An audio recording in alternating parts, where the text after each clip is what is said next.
පැතිරෙමු පිරිලක බුදු දරුවේ. තෙරුවන් සරණයි ආයුබෝවන්. දහම් පාසල 8 වෙනි ශ්‍රේණිය පළවෙනි පාඩම අපි ඉගෙන ගන්නට සූදානම් වෙන්නේ. දහම් පාසලේ 8 වෙනි ශ්‍රේණියේ වාර 3ට පාඩම් 13 ගානේ තියෙනවා. පළවෙනි වාරයට පාඩම් 13ක් තියෙනවා. දෙවෙනි වාරයට පාඩම් 13යි. තුන්වෙනි වාරයටත් පාඩම් 13යි. පාඩම් සම්පූර්ණ 40ක් තියෙනවා. අවසාන වාරයට පාඩම් 13ක් නෙවෙයි පාඩම් 14ක්ම තියෙනවා.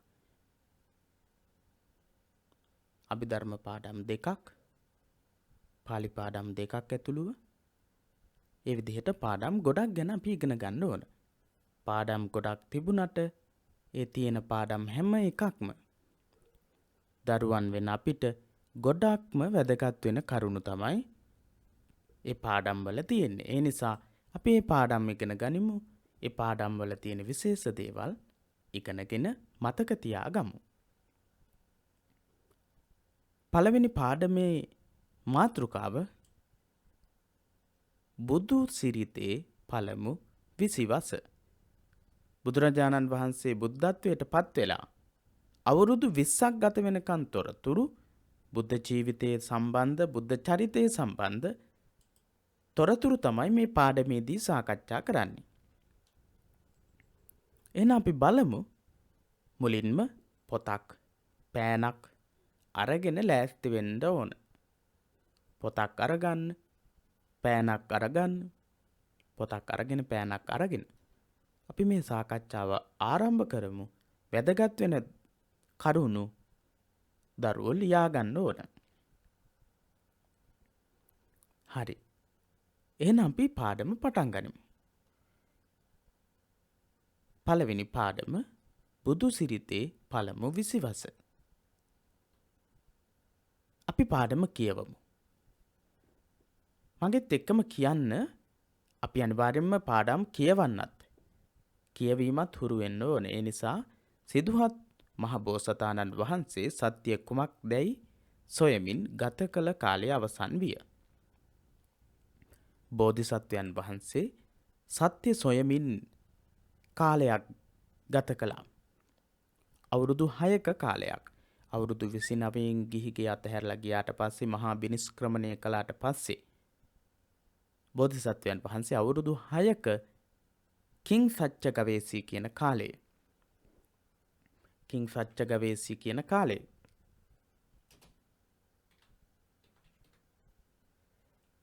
කිං සච්ච ගවේසී කියලා කියන්නේ සත්‍ය කුමක්ද කියලා හොයපු කාලේ. කිං සච්ච ගවේසී. කිං සච්ච ගවේසී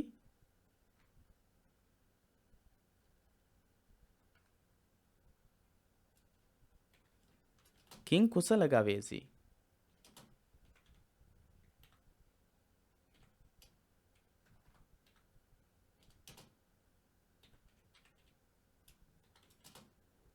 සත්‍ය මොකක්ද කුසලයේ මොකක්ද කියලා හොයමින් හිටපු කාලයක් තිබුණා.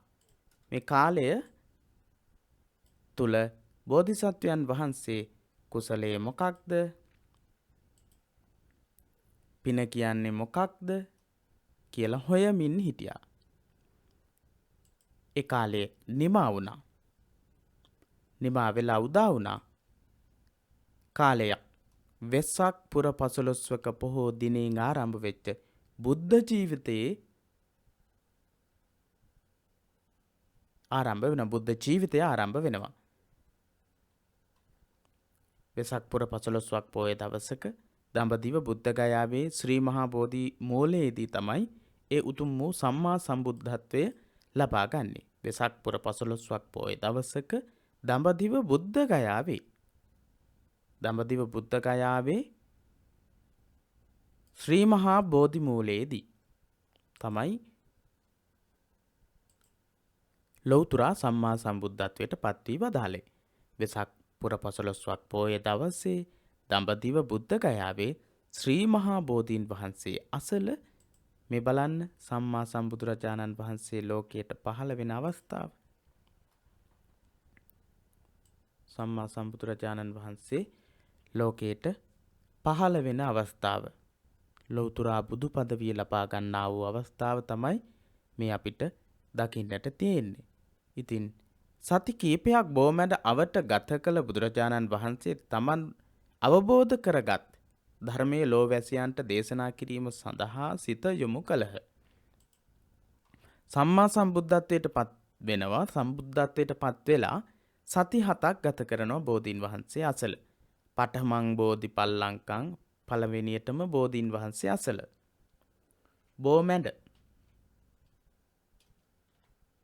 බෝමැඩ තමයි පළවෙනි සතිය ගත කරන්නේ. පළවෙනි සතිය බෝමැඩ, දෙවනි සතිය අනිමිස ලෝචන පූජාව,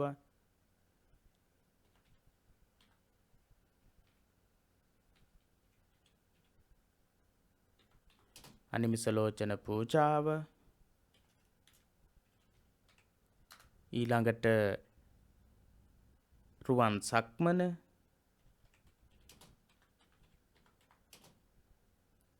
තුන්වෙනි සතියේ රුවන් සක්මන, හතරවෙනි සතියේ රුවන් කුටිය තුල වැඩ සිටීම,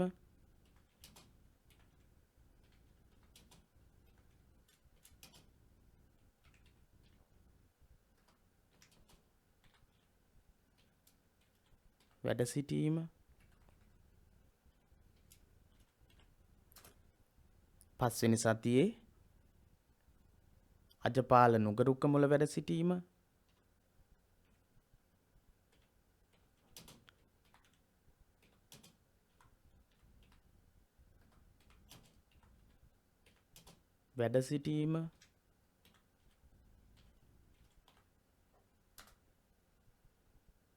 මුචලින්ද නාග දරණය,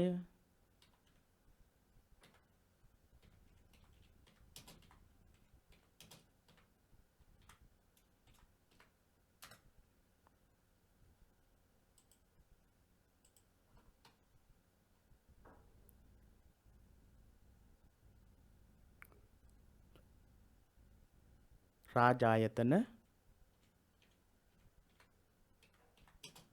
කිරිපලු රුක මුල,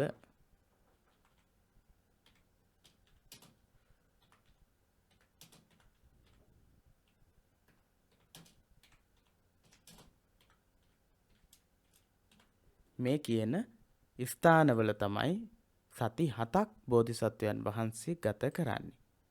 සති 7ක් ගත කරනවා බෝධිසත්වයන් වහන්සේ.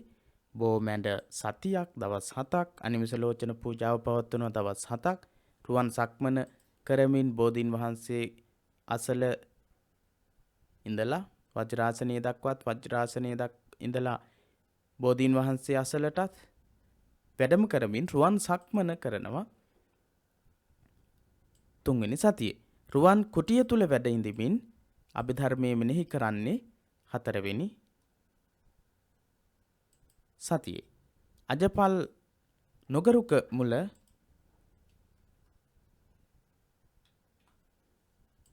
වැඩ සිටිනවා පස්වෙනි සතියේ.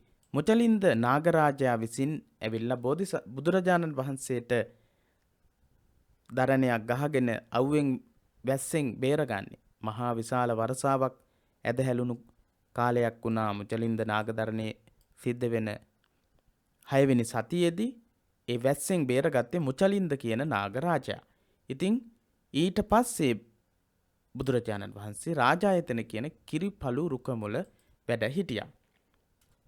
එහෙම වැඩ ඉඳලා සත් සති නිමා කරන බුදුරජාණන් වහන්සේ බුදු ඇසින් ලෝ බලා වදාරන තථාගතයන් වහන්සේට මේ ධහම තේරුම් ගත හැකි නුවණැත්තන් සිටින බව පෙනින. මේ ධර්මයේ තේරුම් ගන්න පුළුවන් නුවණ තියෙන ඥානවන්ත අය බොහෝ දෙනෙක් ඉන්නවා කියලා දැක්කා. මම කවරෙකුට පළමුව දහම් දෙසම් දැයි භාග්‍යවතුන් වහන්සේට සිත්විය. භාග්‍යවතුන් වහන්සේ බුදුරජාණන් වහන්සේ කල්පනා කරනවා මම කාටද පළවෙනියටම මේ උතුම් වූ ශ්‍රී සද්ධර්මයේ මේ ධර්මයේ දේශනා කරන්නේ කියලා කල්පනා කළාම උන්වහන්සේ කෙලෙස් අඩු තත්වයක සිටි ආලාර කාලා මුද්දකරාම පුත්ත ජන තවුසන් ඒ වන විට මිය ගොස් සිටි බැවින් කාටද පළවෙනියටම ධර්ම දේශනා කරන්නේ කියලා කල්පනා කරලා බලනවා තථාගතයන් වහන්සේ බුදුරජාණන් වහන්සේ ආලාර කාලාම කියන තාපසයාත් උද්දක රාමපුත්ත කියන තාපසයාත් දෙන්නා තරමක් දුරට කෙලෙස් අඩු කරපු අෂ්ට සමාපatti ලබාගෙන හිටපු දෙන්නේ.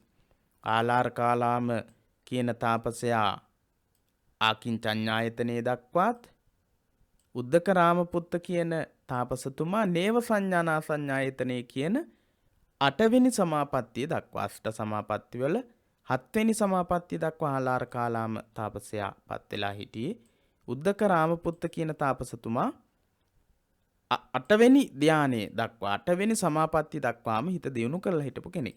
ඉතින් මේ දෙන්න පළවෙනියටම තෝරාගත්තත් මේ දෙන්න ඒ වෙද්දි මිය පරලොව ගිහිල්ලා. තමන් වහන්සේ දුෂ්කර ක්‍රියා කරන සමයෙහි තමන්ට උදව් කළ පස්වග තවුසන් සිහියට නැගුණි. පළවෙනියටම සිහිපත් වුණේ ආලාර කාලාම උද්දක රාමපුත්ත කියන තාපසවරු දෙන්නව. ඒ වුණාට ඒ දෙන්න ඒ වෙද්දි මිය ගොස් හිටපු නිසා මිය ගිහිල්ලා නිසා ඊළඟට කල්පනා කරනවා තමන් දුෂ්කර ක්‍රියා කරන කාලේ තමන්ට අත්තකිලමතානුයෝගය උගන්වපු පස්වග තවුසන් සිහිපත් වෙනවා. ඔවුන් ඒ වන විට බරණැස ඉසිපතනෙහි වෙසෙන බව දැන ඉසිපතනිය බලා වැඩම කළහ. ඒ වනකොට ඒ අය හිටියේ බරණැස් නුවර ඉසිපතනාරාමේ.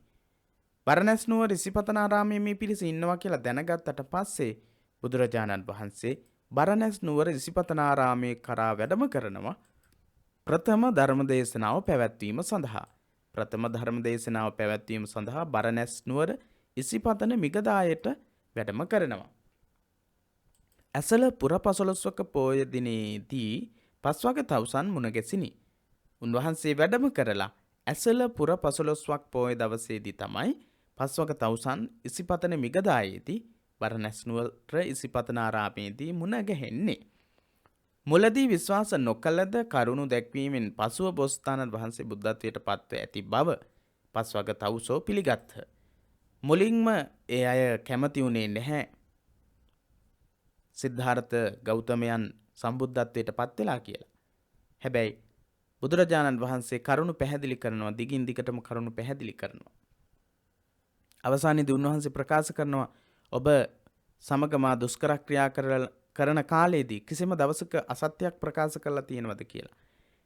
එතකොට තේරෙනවා බෝධිසත්වයන් වහන්සේ අසත්‍යයක් ප්‍රකාශ කරන්නේ නැහැ, සත්‍යයක්මයි ප්‍රකාශ කරන්නේ. ඒ නිසා සම්බුද්ධත්වයේ විශ්වාස කරනවා. විශ්වාස කරගෙන ධර්මදේශනාව ශ්‍රවණය කරන්න සූදානම් වුණා. ගෞතම සම්බුද්ධ ශාසනයේ ප්‍රථම ධර්මදේශනාව. පස්වග මහණුන් ධම්සක් පැවතුම් සූත්‍රය ධම්මචක්කප්පවත්තන සූත්‍ර දේශනාව. ධම්මචක්කප්පවත්තන සූත්‍ර දේශනාව.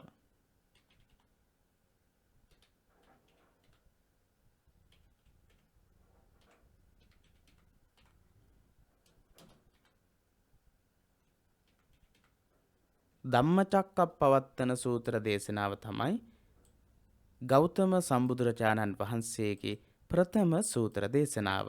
පස්වග මහණුන් උදෙසා තමයි මේ උතුම් වූ දේශනාව සම්බුදුරජාණන් වහන්සේ බුදුරජාණන් වහන්සේ දේශනා කොට වදාළේ. ඉතින් ඒ උතුම් වූ ධම්මචක්කප්පවත්තන සූත්‍ර දේශනාව පවත්වන අවස්ථාව තමයි අපිට මේ දැක ගන්නට තියෙන්නේ. කොණ්ඩඤ්ඤ වප්ප බද්ධිය මහානාම අස්සජී කියන තාපසවරු 3 දෙනා 5 දෙනා අරබයා මේ උතුම් වූ ධර්ම දේශනාව දේශනා කරනවා. මේ උතුම් ධර්ම දේශනාවේ ධම්මචක්කප්පවත්තන සූත්‍ර දේශනාවේදී ඉගැන්වෙන්නේ පැවිද්දකු විසින් අත්හල යුතු අන්ත දෙකත් මධ්‍යම ප්‍රතිපදාවේ අංගත්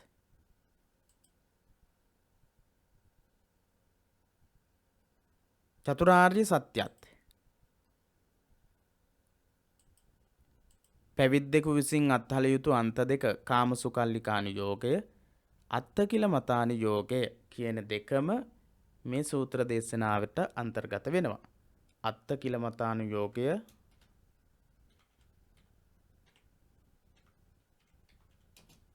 යෝගය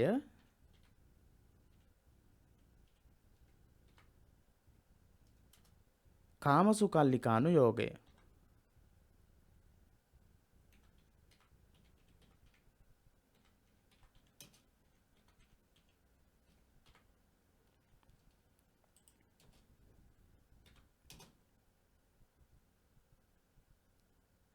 ශරීරයට දුක් දීම තමාගේ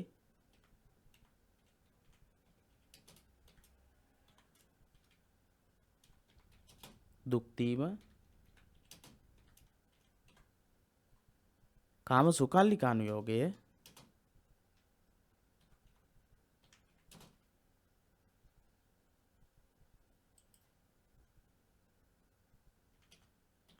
කම් සැප විඳීම සැප අනුභව කිරීම.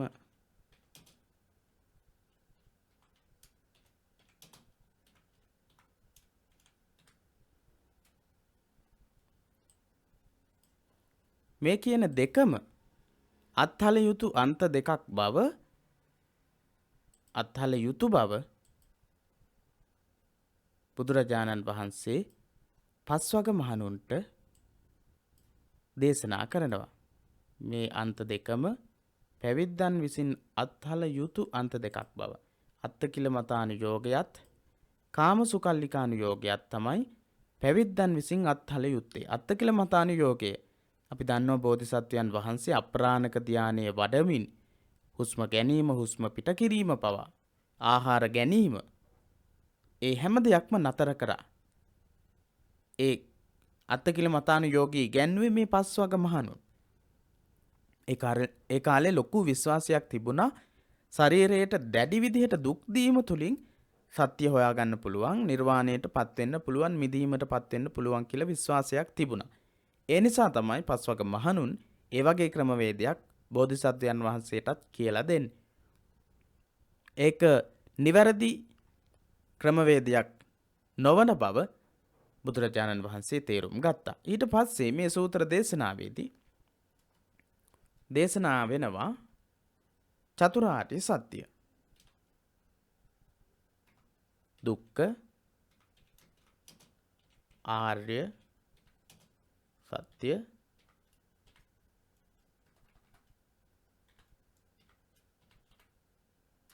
දුක්ඛ සමුදය ආර්ය සත්‍ය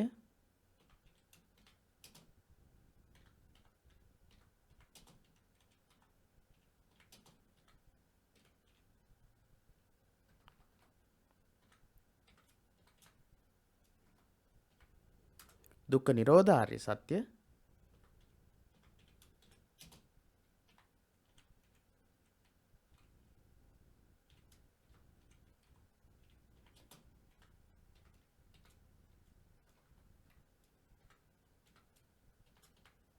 දුක්ඛ නිරෝධ ගාමිනී පටිපදා ආර්ය සත්‍ය.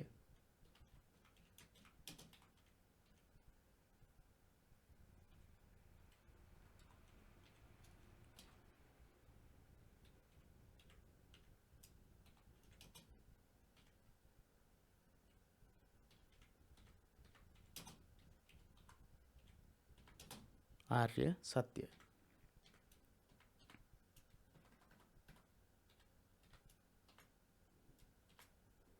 මේ තමයි චතුරාර්ය සත්‍ය ධර්මය.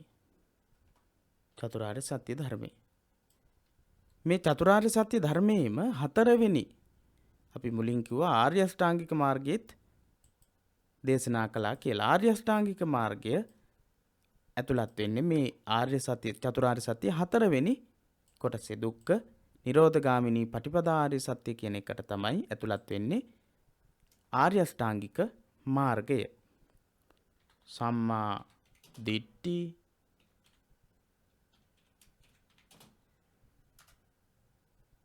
සම්මා සංකප්ප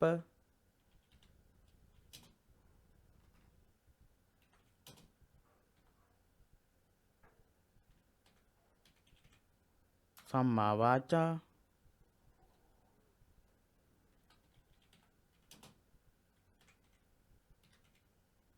සම්මා කම්මන්ත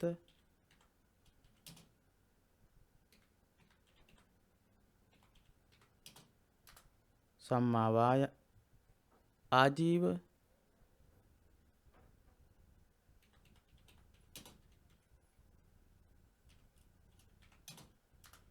සම්මා වායාම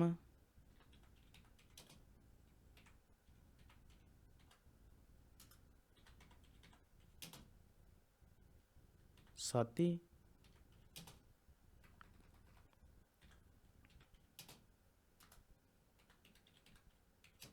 සමාධි සම්මා සමාධි සම්මා දිට්ඨි සම්මා සංකප්ප යහපත් දැකීම නිවැරදි දැකීම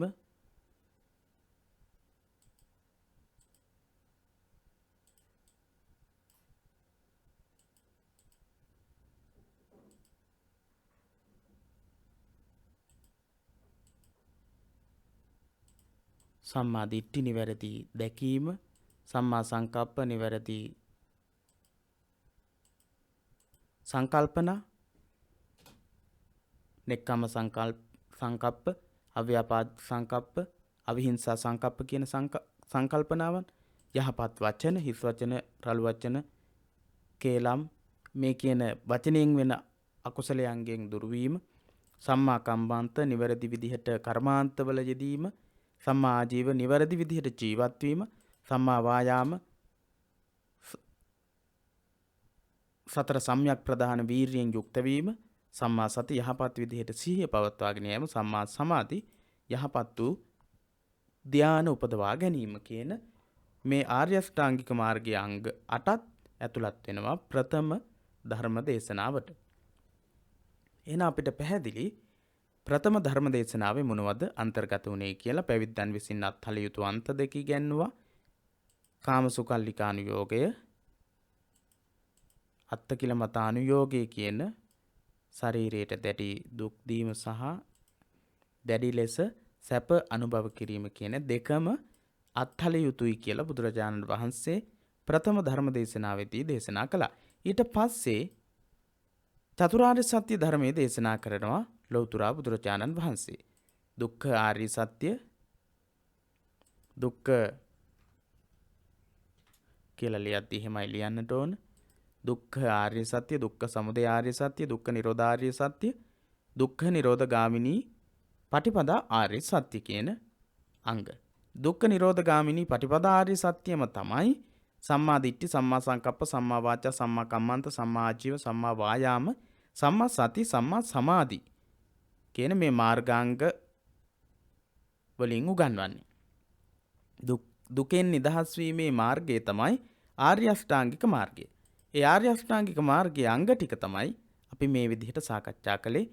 පාඩම් කරගන්න සම්මා දිට්ඨි සම්මා සංකප්ප සම්මා වාචා සම්මා කම්මන්ත සම්මා ආජීව සම්මා වායාම සම්මා සති සම්මා සමාධි කියන මාර්ග අංග ධම්මචක්කප්පවත්තන සූත්‍රයේ එම දේශනාවයි. මේ සියලුම කරුණු අන්තර්ගත වෙන සූත්‍ර දේශනාව තමයි ධම්මචක්කප්පවත්තන සූත්‍ර දේශනාව. දහම්මසා කොණ්ඩඤ්ඤ තවුසා පළමුව සෝවාන්ව බුදු සව්වකු බවට පත් වූයේ. කොණ්ඩඤ්ඤ තවුසා තමයි ප්‍රථමයෙන්ම ගෞතම බුද්ධ ශාසනයේ ධර්මය අවබෝධ කරගත්ත කෙනා උනේ සෝවාන් තත්වයට පත්වෙච්ච තාපසයා උනේ. ප්‍රථම ධර්මාවබෝධය ලබාගත්ත එහි භික්ෂු මහණ උපසම්පදාව ලබාගත්ත තාපසතුමා භික්ෂූන් වහන්සේ කොණ්ඩඤ්ඤ තාපසතුමා කොණ්ඩඤ්ඤ හාමුදුරුවෝ. අඤ්ඤා කොණ්ඩඤ්ඤ කියන නම ලැබෙන්නේ මහණ වුණාට පස්සේ. කොණ්ඩඤ්ඤ දැනගත්තා මම දේශනා කරපු ධර්මයේ කොණ්ඩඤ්ඤ දැනගත්තා කියන අර්ථයෙන් තමයි අඤ්ඤා කියන වචනේ එකතු වෙලා විශේෂ වෙලා කොණ්ඩඤ්ඤ කියන හාමුදුරුවෝ අඤ්ඤා කොණ්ඩඤ්ඤ උනේ. එහෙනම් ධර්මය පළවෙනියටම අවබෝධ කරගත්ත හාමුදුරුවෝ තමයි භික්ෂුන් වහන්සේ තමයි කොණ්ඩඤ්ඤ හාමුදුරුවෝ. උන්වහන්සේ ඒහි භික්ෂු මහණ උපසම්පදාවෙන් පැවිද්ද ලබා ගත්තා. එව මහණ බුදුරජාණන් වහන්සේ සඳහන් කරනවා දකුණු ශ්‍රී හස්තය දකුණු අත දිගු කරලා මහණ මෙහි එව කියලා. එතකොට ඒ තාපස වේශය ඉවත් වෙලා භික්ෂු වේශයක් මැවිලා අටපිරිකර සහිතව සිවුරු සහිතව පාත්‍ර සහිතව පැවිද්ද සහිතව සම්බුද්ධ ශාසනයට ඇතුළු වෙනවා. භික්ෂුන් වහන්සේ නමක් බවට පත් වෙනවා. ඒක තමයි ඒහි භික්ෂු මහණ උපසම්පදාව කියලා කියන්නේ. පසුව අනෙක් තවුසන් 4 දෙනා වහන්සේද පස්සේ තමයි අනිත් 4 දෙනා වහන්සේ ධර්ම අවබෝධය ලබා ගන්නේ. සෝවාන්ව බුද්ධ ශ්‍රාවකත්වයට පත් වූහ. ඊට පස්සේ වප්පබද්දී මහා නාම අස්සජී කියන හාමුදුරුවන් වහන්සේලා තාපසවරු 4 දෙනත් ධර්මය අවබෝධ කරගත්තා. සම්බුද්ධ ශාසනයට ඇතුළත් වුණා. දැන් එතකොට පස්වග තවුසන් පැවිදි වීමත් එක්ක බුද්ධ ශාසනයේ භික්ෂුන් වහන්සේලා ඉන්නවා 5 නමක්. ඊට පස්සේ 5 දෙනා වහන්සේම අනන්ත ලක්ෂණ සූත්‍රය අසා රහත් ඵලයට පත් වූහ. මේ 5 දෙනා වහන්සේම රහත් උනේ අනන්ත ලක්ෂණ සූත්‍ර දේශනාව ශ්‍රවණය කරලා.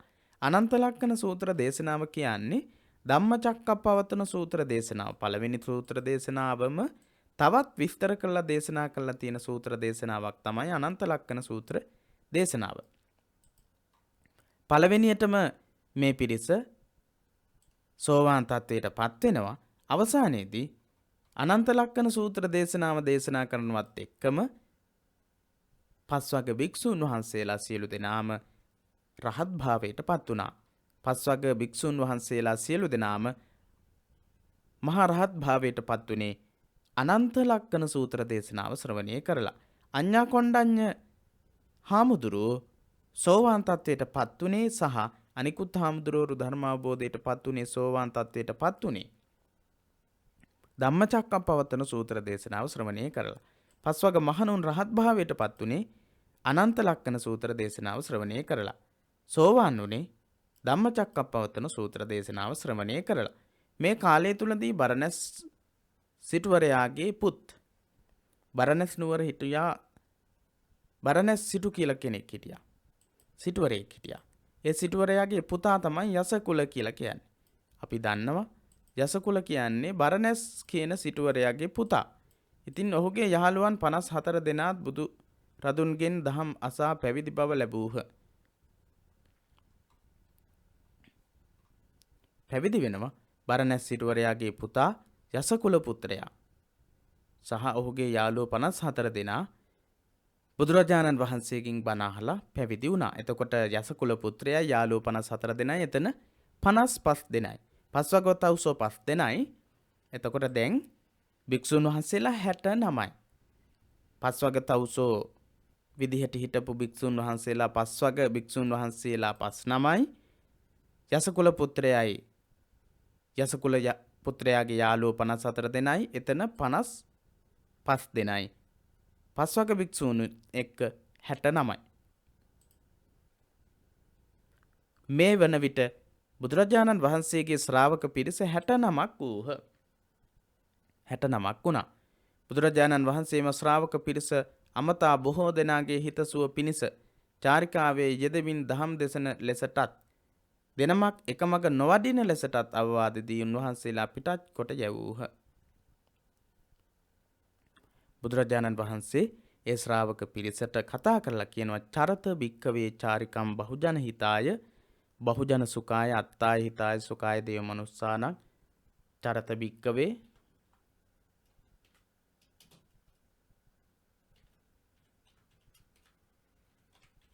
චාරිකම් බහුජන හිතාය බහුජන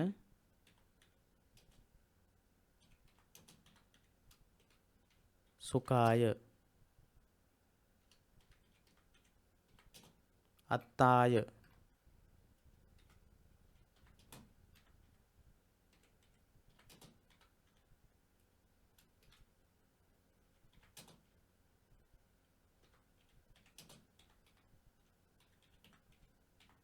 දේව මනුස්සානං.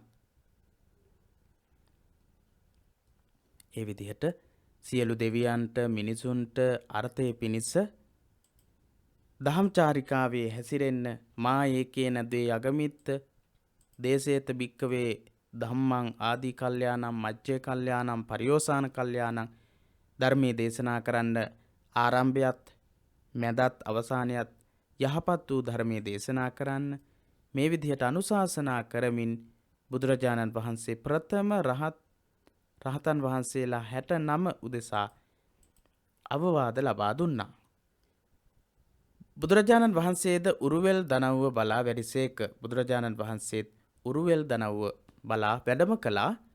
ඒ විදිහට අවවාද දීමෙන් පස්සේ අතරමඟ වන පෙදෙසකදී මුණ ගැසුණ බද්දවග්ගිය කුමාරවරුන් 30 දෙනාද ඒ වන විට නේරංජරා නදිය අසබඩ විසූ දහසක් පිරිවර සහිත තුන්බෑ ජටිලයෝධ බුදුරදුන්ගෙන් දහම් අසා පැවිදි වූහ. බද්දවග්ගිය කුමාරවරුන් 30 දෙනා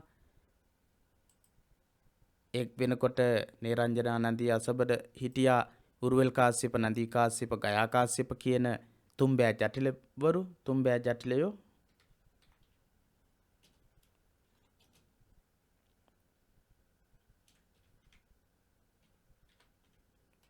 තුන්බෑ ජටිලයින් තමයි උරුවෙල් කාශ්‍යප, උරුවෙල් කාශ්‍යප.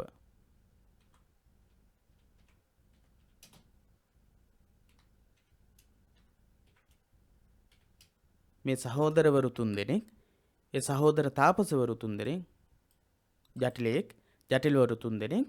ඉතින් මේ ප්‍රධානම කෙනා තමයි උරුවෙල් කාශ්‍යප. පිරිස හිටියා 500 දෙනෙක්. පිරිස හිටියා 500 දෙනෙක්. නදී කාශ්‍යප. නදී කාශ්‍යප තමයි දෙවනි කෙනා.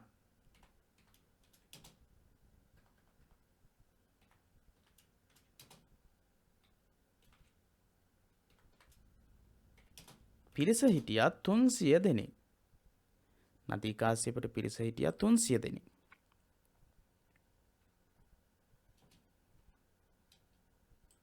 ගයා කාශ්‍යප තමයි තුන්වෙනියා. තුන්වෙනි කෙනා. තුන්වෙනි බෑ කියන වචනෙන් කියන සහෝදරවරු කියන අදහස.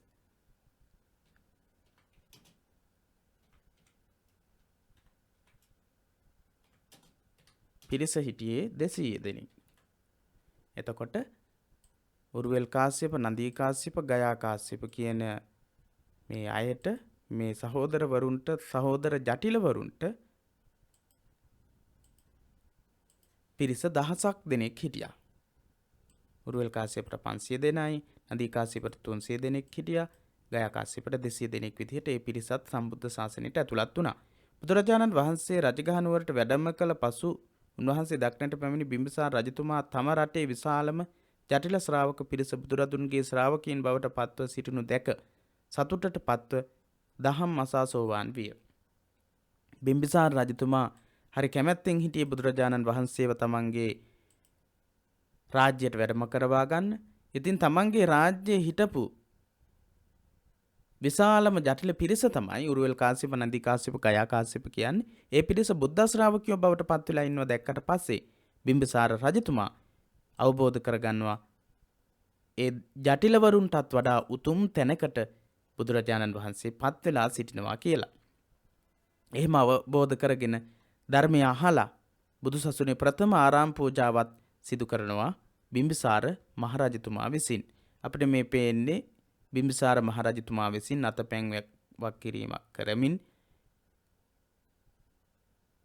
වේළුවනාරාමයේ පූජාවෙන් පස්සේ දවසේ කටයුතු කරන ආකාරය. පැන් වඩලා පින් අනුමෝදන් කරනවා තමන්ගේ ඥාතිවරු පිරිසක් උදෙසා වේළුවනාරාමයේ පූජා කරන අවස්ථාව තමයි මේ අපි දකින්නේ.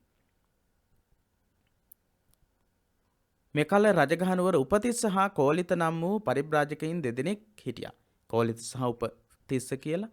ඒ කාලේ තිබ්බ විශේෂ නාට්‍ය දර්ශන විශේෂයක් තමයි ගිරග්ග සමජ්ජ කියලා කියන්නේ.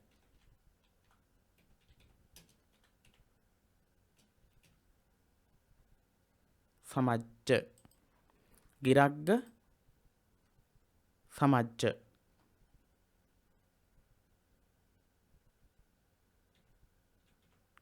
ගිරග්ග සමජ්ජ කියන නාට්‍ය විශේෂය එක එක විදිහට නරක දේවල් බීලා, අහිතකර දේවල් බීලා, ඒ විදිහට මිනිස්සු නරබන එක්තරා නාට්‍යයක්, එක්තරා විහිළු දර්ශනයක් තමයි ගිරග්ග සමජ්ජ කියලා කියන්නේ. මේ නාට්‍ය බලන්න යනවා උපතිස්සක් සහ කෝලිත කියන දෙන්න. ඒ දෙන්න හැම නිතරම සත්‍ය කියන්නේ මොකක්ද කියන එක හොය හිටපු දෙන්නේ. ධර්ම ප්‍රචාරයේ යෙදමින් සිටි අස්සජී තෙරණුවන් කෙරෙහි. ඉතින් මේ නාට්‍ය බලන්න ගිහිල්ලා දවසක් කලකිරීමටපත් වෙනවා. සත්‍ය හොයාගෙන යනවා. සත්‍ය හොයාගෙන යනකොට සංජය කියන පිරිවැජියා හම්බ වෙනවා.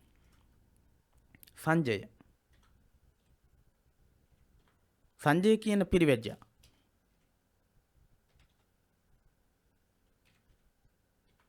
සංජය කියන පිරිවැජියාගෙන් ධර්මයේ ඉගෙන ගන්නවා. එයාට තේරෙනවා කෝලිත උපතිස්ස කියන දෙන්නට තේරෙනවා සංජය පිරිවැජියා ළඟ සත්‍ය කියන දේ නිවැරදිම සත්‍ය කියන දේ නැහැ කියලා. ඊට පස්සේ ඒ දෙන්න නැවතත් සත්‍ය හොයාගෙන ගමන් කරනවා. දෙන්න පාරවල් දෙකක තමයි යන්නේ. ඒ යනකොට තමයි අස්සජී මහරහතන් වහන්සේ මේ දෙන්නට මුණ ගැහෙන්නේ. උපතිස්ස පිරිවැජියාට තමයි අස්සජී හාමුදුරුවන්ව මුණ ගැහෙන්නේ. තෙමේ උන්වහන්සේගෙන් දහම් අසා සෝවාන් වී තම යහළු කෝලිත පිරිවැජියාද සමග බුදුරදුන් වෙත ගොස් දහම් අසා පැවිදි වරහත් භාවයට පත් වුණා. උපතිස්ස සහ කෝලිත කියන දෙන්න පාරවල් දෙකක යනවා. ඒ යන අතරේ උපතිස්ස කියන පිරිවැජියාට පස්වග මහණුන්ගෙන් එක භික්ෂුන් වහන්සේ නමක් වෙච්ච අස්සජී මහරහතන් වහන්සේ හම්බ වෙනවා. අස්සජී මහරහතන් වහන්සේකින් බණ අහලා සෝවාන් තත්වයට පත්වෙන උපතිස්ස පිරිවැජියා කෝලිත පිරිවැජියාටත් ඒ බව දැනුම් දීලා බුදුහාමුදුරුවෝ මුණ ගැහෙන්න යනවා. සැරියුත් මුගලන් නමින් ප්‍රසිද්ධියට පත් උනේ පස්සේ කාලයේදී උන්වහන්සේලා අගසව් තනතුරටත් පත් වෙනවා. බුද්ධ ශාසනයේ අගසව්වන් බවටත් පත් වුණා. මේ කෝලිත සහ උපතිස්ස කියන දෙන්න පස්සේ සැරියුත් සාරිපුත්ත. උපතිස්ස කියන පිරිවැජියා තමයි සාරිපුත්ත මහරහතන් වහන්සේ වෙන්නේ. කෝලිත පිරිවැජියා තමයි කෝලිත පිරිවැජියා තමයි මුගලන් මහරහතන් වහන්සේ බවට පත් වෙන්නේ. ඉන්පසු බුදුරජාණන් වහන්සේ සුදෝවුන් රජතුමාගේ ආරාධනයෙන් කිඹුල්වත් නුවර නිග්‍රෝධාරාමයට වැඩම කරනවා. කිඹුල්වත් නුවර නිග්‍රෝධාරාමයට වැඩම කරනවා. සුද්ධෝදන රජතුමාගේ ආරාධනාවෙන් කිඹුල්වත් නුවර නිග්‍රෝධාරාමයේ තිබුණේ කිඹුල්වත් නුවර. මේ කිඹුල්වත් නුවරට වැඩම කළා. මෙහි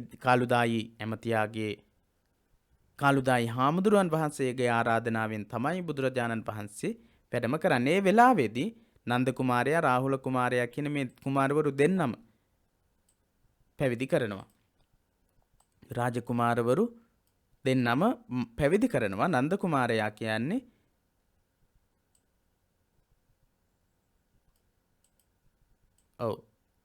නන්ද කුමාරයා කියලා කියන්නේ මහා ප්‍රජාපති දේවියගේ පුතණුවන්. ඉතින් රාහුල කුමාරයාවත් පැවිදි කරනවා. රජකම රාහුල කුමාරයාට තමයි පැවරෙන්න තිබුණේ. සිද්ධාර්ථ කුමාරයාගෙන් පස්සේ උන්වහන්සේ අභිනිෂ්ක්‍රමණය කළා. ඉන් පස්සේ රාහුල කුමාරයාට සහ නන්ද කුමාරයාට තමයි පැවරෙන්නට තිබුණේ. ඒ දෙන්නම පැවිදි කළා බුදුරජාණන් වහන්සේ. මේ අපි දකින්නේ රාහුල කුමාරයා බුදුරජාණන් වහන්සේගේ ඇඟිල්ල එල්ලිලා දායාදී ඉල්ලමින් විහාරස්ථානයට යන විදිහ.